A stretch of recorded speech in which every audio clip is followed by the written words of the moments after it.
I was fishing peacefully on my own private lake, right behind my mansion, when HOA Karen stormed over, called the cops, and tried to make me leave. But she didn't know I was ready. That one call? It cost her everything. The lake was a mirror under the early morning sun, still and serene, reflecting the towering trees that bordered the sprawling estate. I stood at the water's edge, the gentle lapping of the waves against the dock soothing my mind. My fishing rod was ready, the line cast smoothly into the depths where bass and trout lurked. This was my sanctuary, my private world behind the walls of my mansion, where I could escape the pressures and chaos beyond my gates. The air smelled crisp, tinged with pine and earth, and for a moment nothing else mattered. Then chaos erupted. The shrill roar of a golf cart shattered the calm as old Karen barreled down the pathway, her face flushed with fury and eyes blazing with determination. She skidded to a stop beside me, her breath ragged, and without a word of greeting, she thrust her phone in my face. "You can't fish here. This is old property." "I'm calling the cops right now," she snapped, fingers already dialing. I lowered my rod slowly, studying her like a storm about to break. Her voice was sharp and unrelenting, but beneath the bluster, I saw something else, a dangerous kind of desperation.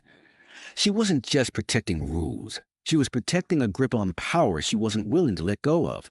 I had owned this land for years, every inch of it legally mine, but Karen acted like a monarch defending her throne. I tried to reason, explaining the property lines, showing her the deeds, but she waved it off with a sneer. "Ownership on paper means nothing. The HOA rules apply here, and you're breaking them." The wail of sirens soon joined the tension, and within minutes, police cars pulled up, red and blue lights flashing like a warning. Officers stepped out, cautious, listening to Karen's accusations, illegal fishing, trespassing, disturbing the peace. I calmly produced my paperwork, letting the officers see the truth for themselves. The tension thickened, but in the end the police left without arrest or citation. My rights had been upheld, but the battle lines were drawn. Word spread fast. Karen wasn't one to let a loss sit quietly. She rallied the neighborhood, calling emergency HOA meetings and pushing the board to act. Letters flooded my mailbox, official notices, fines, warnings about violating community regulations. They claimed I needed permits to fish, that the lake was community property governed by HOA policies, and that my actions were illegal. It was absurd, but relentless. I consulted lawyers, prepared for war. The serene lake was becoming a battlefield. Karen escalated her campaign with ruthless precision. Patrol boats under HOA banners started cruising the lake. Their engines hummed low and threatening as floodlights scanned the waters late into the night. They approached my dock, shining bright beams broadcasting orders to leave. I stood firm, my dogs, Diesel and Luna, growling low beside me, protective and alert. They sensed the hostility, their hackles raised as if guarding not just me, but the sanctity of the land itself. The HOA posted signs around the lake declaring it private community water, threatening trespassers with fines. Neighbors whispered about the growing tension, some too scared to speak out, others emboldened by my resistance. I organized meetings, shared documents proving ownership, legal opinions declaring the HOA's overreach unlawful. The conflict spiraled from simple fishing rights to a fight for freedom. One day I discovered a hidden surveillance camera mounted near the lake entrance. It was subtle, disguised among the foliage, its lens pointed directly at my dock. Someone was spying. I removed it, inspected the wiring, but found no clue who'd installed it. The HOA denied involvement, but I had my suspicions. This was harassment, pure and simple. My mail began arriving late, important notices delayed or lost. I suspected sabotage, efforts to isolate me, to weaken my resolve. But I refused to be broken. Each attack only fueled my determination. At the next HOA board meeting, the atmosphere was electric. Karen strutted in, confident and venomous, ready to crush dissent.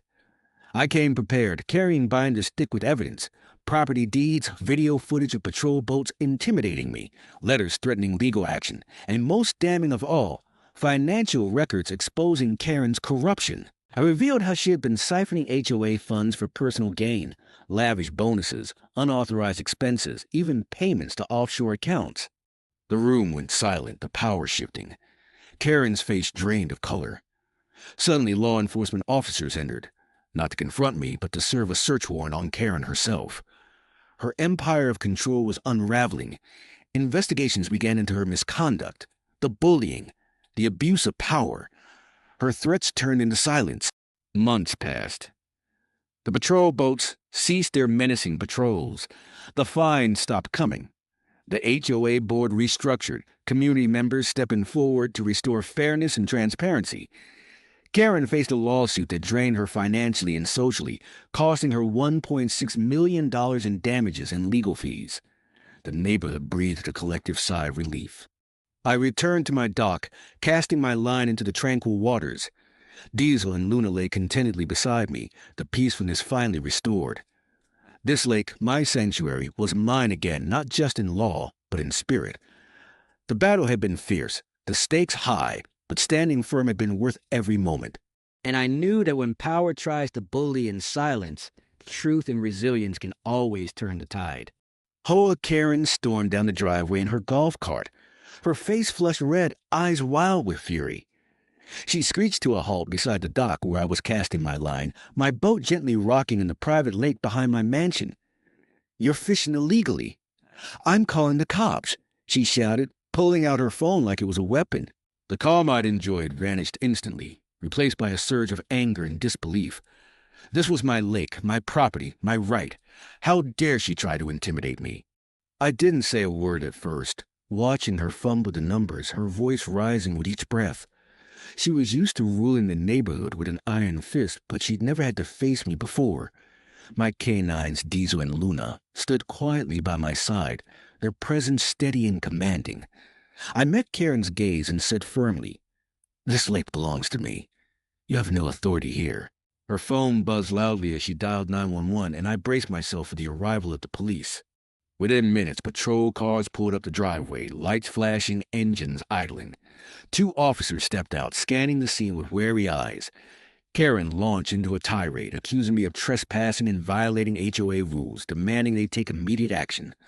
I calmly showed them my deed to the property, explained that the lake was part of my estate. The officers exchanged looks, but said they had to investigate the complaint.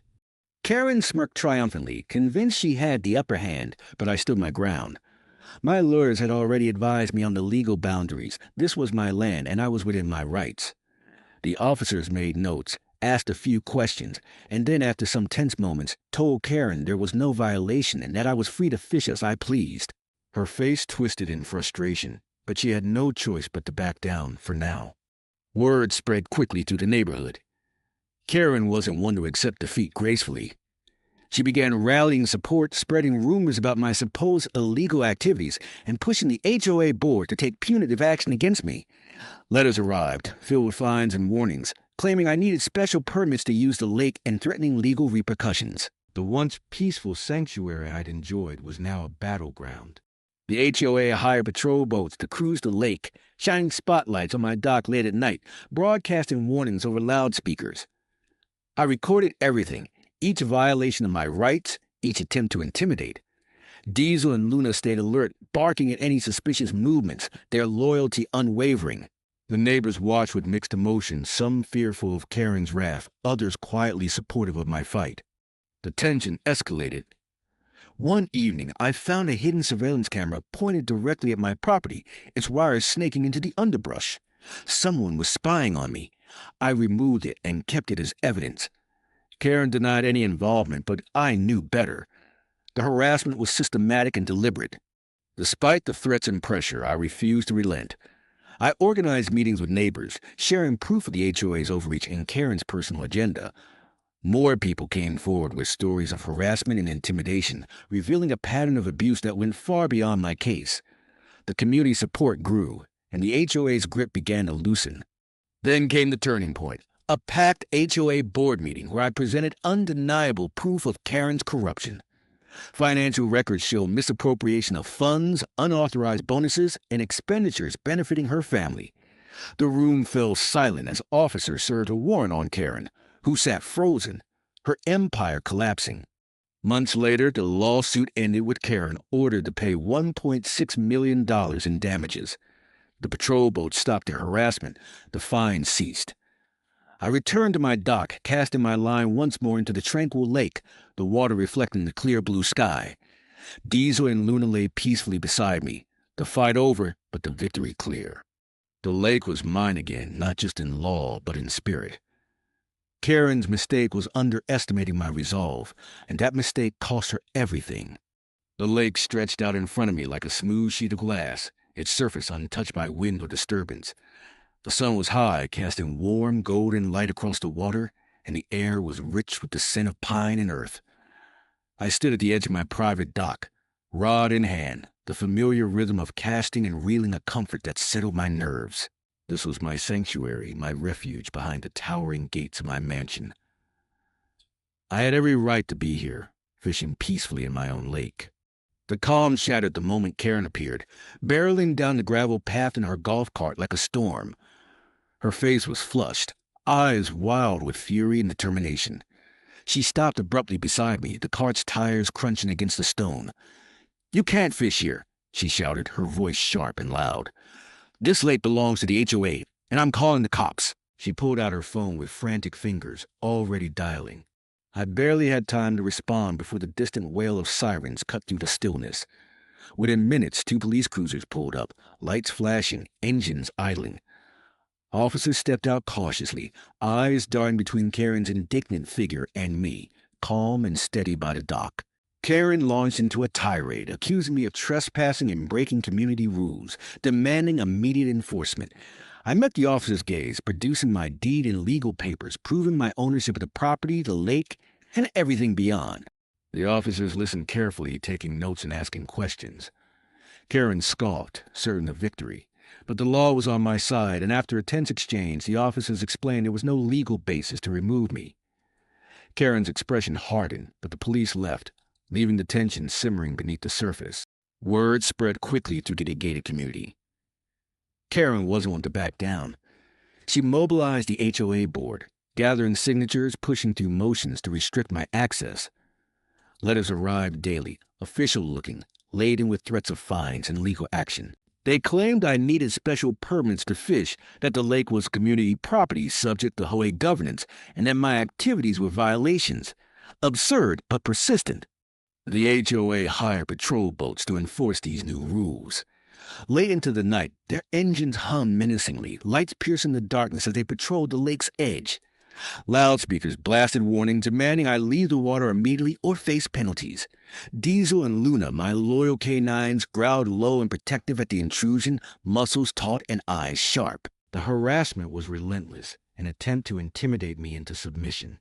I began documenting everything. Videos of patrol boats circling my dock, letters filled with baseless accusations, neighbors' testimonies of similar harassment.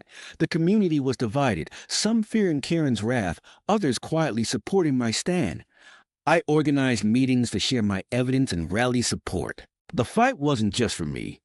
It was for the rights of all residents being bullied by an overreaching HOA. One day, I discovered a hidden camera nestled in the bushes. Its lens trained directly on my property. Someone was spying. I dismantled it, keeping the parts as proof. The HOA denied involvement, but their tactics spoke volumes. The intimidation was designed to isolate me, to wear me down. Despite the mounting pressure, I refused to back down. My lawyers prepared a case challenging the HOA's authority and exposing Karen's abuse of power. Neighbors came forward, emboldened by my resistance, sharing their own stories of harassment and injustice. The HOA's grip weakened. The breaking point came at a board meeting packed with residents and legal observers. Karen arrived confident, smug, ready to assert control. But I had uncovered her secrets, financial records revealing misappropriation of funds, personal expenses billed to the HOA, unauthorized bonuses. I laid the documents bare, watching the room shift as doubt crept in. Suddenly, law enforcement officers appeared to serve a warrant. Karen's empire was crumbling. Investigations launched into her corruption and harassment tactics. The HOA's power crumbled along with her reputation. Months passed. The patrol boats stopped patrolling my lake. The fines ceased. The community began healing. I returned to my dock, casting my line into the calm water, feeling the peace return. Diesel and Luna relaxed at my feet, their watchful eyes softening. The lake was mine again in every sense. Karen's mistake was underestimating me, and that mistake cost her everything.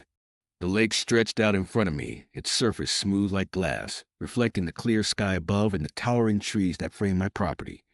The sun was warm on my skin, a gentle breeze rustled the leaves, and I could feel the peacefulness settling into my bones as I prepared my fishing rod. This was my sanctuary, the private lake behind my mansion, a place I had poured years of work and love into. Every inch of this land belonged to me, legally and morally, and yet that morning everything began to unravel. Karen appeared suddenly, like a storm breaking over the horizon.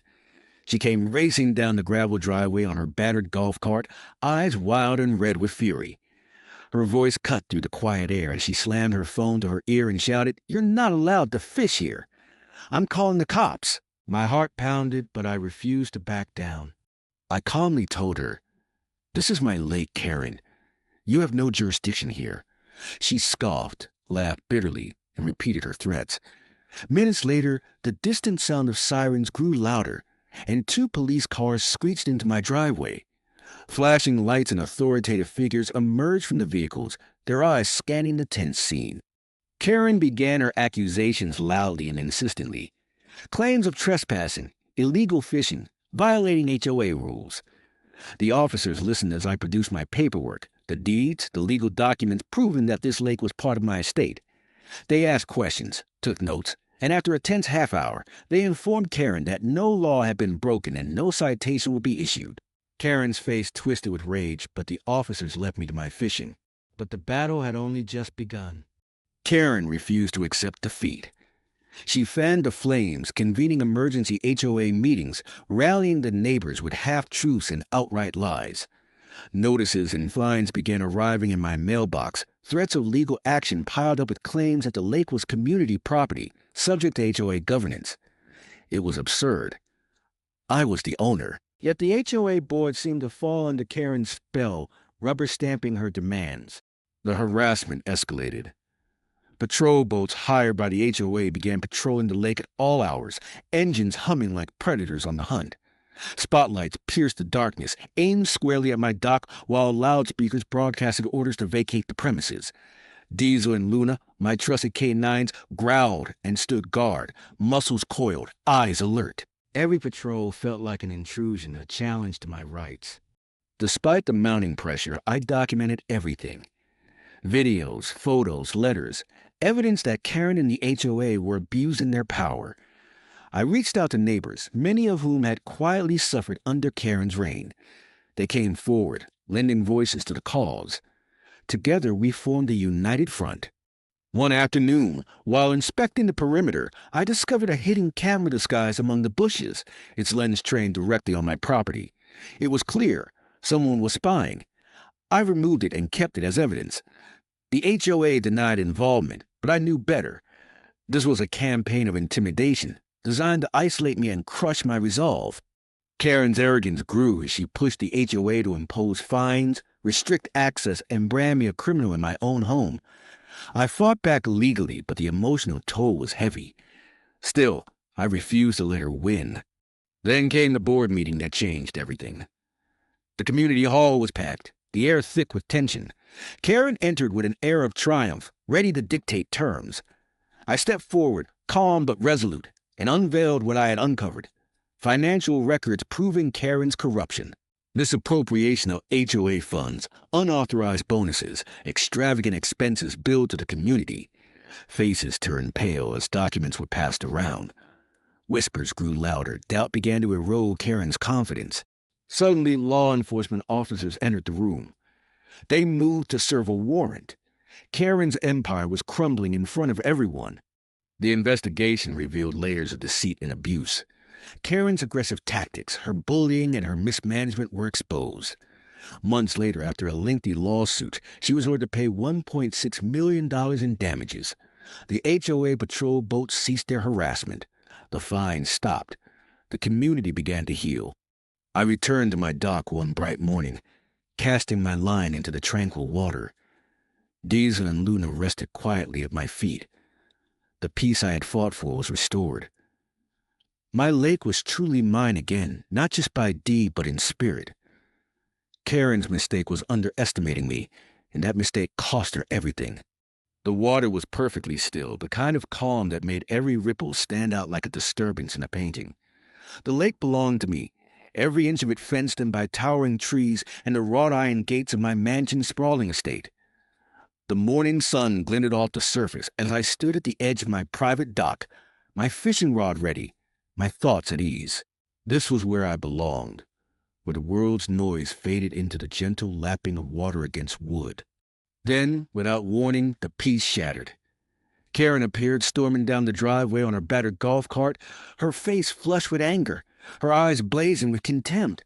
She skidded to a stop beside me, jerking her phone from her pocket like a weapon.